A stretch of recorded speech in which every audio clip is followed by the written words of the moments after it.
It's a bantamweight battle in the Apex. Dan Tom here with MMA Junkie to help you break down the main event for UFC on ESPN 27 between Cory Sandhagen and TJ Dillashaw.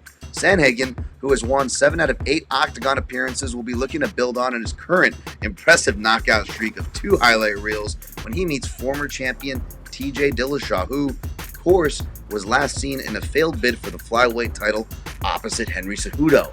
Dillashaw would test positive for EPO after that, as he will be coming off a near 30-month layoff when he steps into the cage this Saturday, attempting to get his trajectory for his career back toward that title.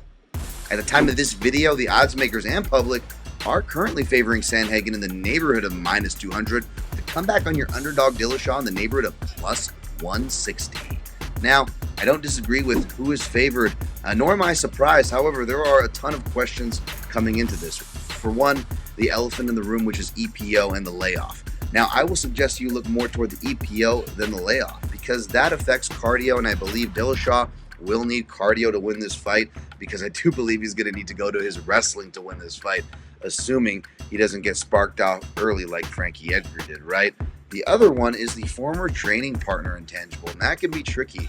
Just because one fighter gets the better in the training room doesn't mean that comes to light. We've seen that in past UFC examples, as well as past UFC examples within the same sample, that is TJ Dillashaw and his battles with Cody Garbrandt, who apparently, and according to some footage, was able to get the better of Dillashaw in training. But say what you will about Dillashaw, this kid is a crazy competitor to an almost unhealthy degree, something that he credits his family for, and he will do anything to win in the cage, out of the cage, and he can come back from adversity. And don't get me wrong, so can Sandhagen, as I wouldn't mind to be proven wrong here. We've seen it against Alcantara.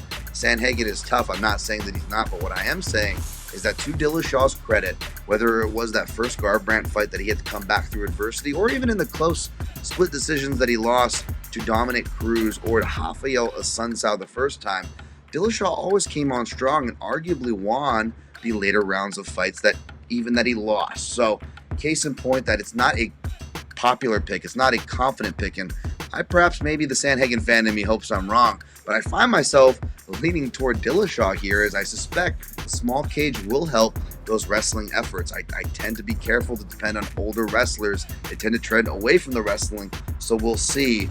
But again, EPO or not, Dillashaw does seem like a skilled martial artist, as well as an outlying athlete for whatever that's worth.